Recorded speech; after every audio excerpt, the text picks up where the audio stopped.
Perkenalkan, nama saya Muhammad Randi Ramadan. Saya akan mengerjakan tugas pengukuran teknik dan metrologi.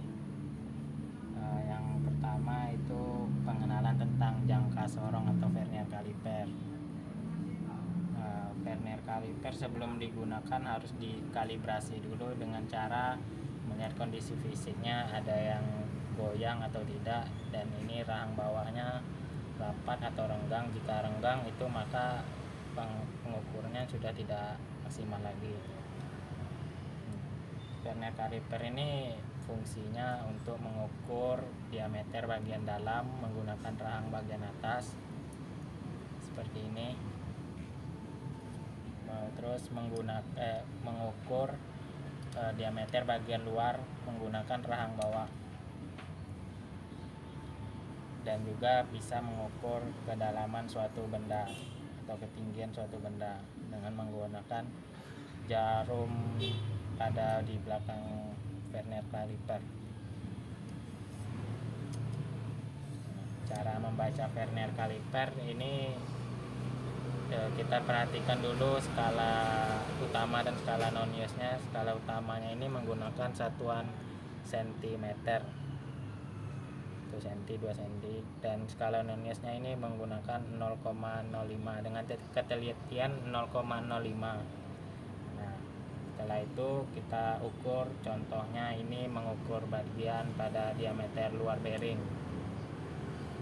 Sama luruskan vernier calipernya, tidak boleh goyang.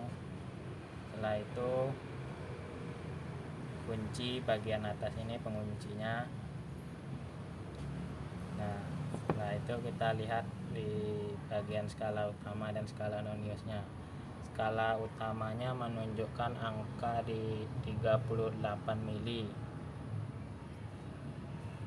dan skala non-Gauss-nya dituju di angka 3 karena sejajar dengan garis. Jadi 3 dikali 0,05 sama dengan 3,15. Jadi ditambah skala utama ditambah skala non-Gauss, maka hasilnya 38,15 mili diameter luar bearing ini. Nah, lalu kita akan mengenal alat ukur bernama mikrometer. Mikrometer ini berfungsi untuk mengukur ketebalan suatu benda, ketebalan suatu benda-benda yang tipis, bisa juga benda tebal, tergantung dari skala utama maksimum di bagian mikrometernya. Nah, cara penggunaannya itu sebelum digunakan kita harus mengkalibrasi ulang dulu. Nah, seperti ini kan belum pas di angka 0, maka kita putar sampai berbunyi di spindle putarnya. Ada penguncinya ini di lubangnya di atas ini. Kita paskan di angka skala utamanya 0, pas garis.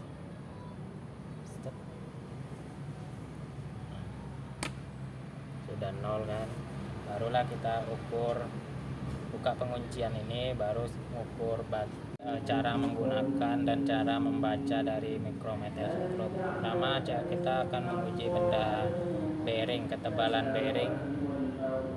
Nah, lalu kita putar mikrometernya sampai dia agak keras, lalu putar spindle ratchetnya sampai berbunyi, lalu kunci. Di skala utama menunjukkan di angka 12 mm dan skala putarnya di 0,7 mm. Nah, karena ini di bawah skala utama belum melewati garis, maka dihitung 12,07. Jika kalau melewati garis maka dihitung ditambah 50. Nah, jadi ketebalan bearing ini adalah 12,07 mm.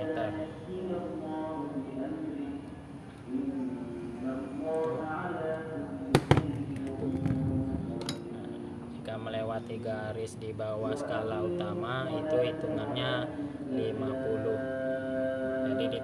Jadi nanti ditambah dari skala geser ini. Misalnya di kan 12,15 di skala gesernya, karena sudah melewati 50 maka ditambah jadi 12,65 mm karena sudah melewati garis bawah.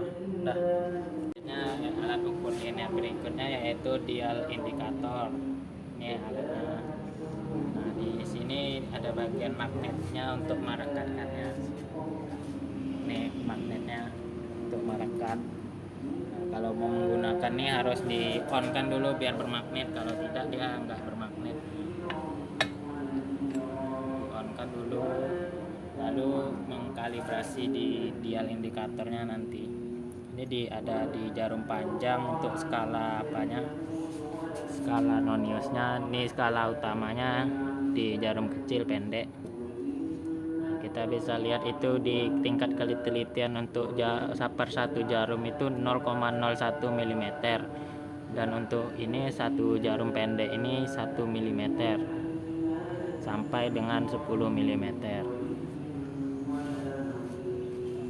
Lalu kita tes kunci sebelum diapakan, kita memakai benda triplek ini untuk mengukur kedataran. Caranya kayak gini, naikkan dulu. Setelah itu ukur,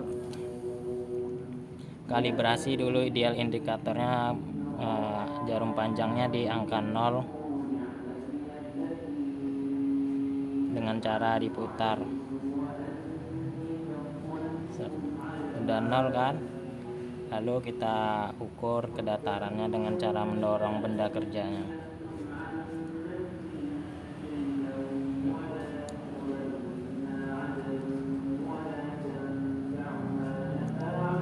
Nah, cara membacanya yaitu di bagian sini.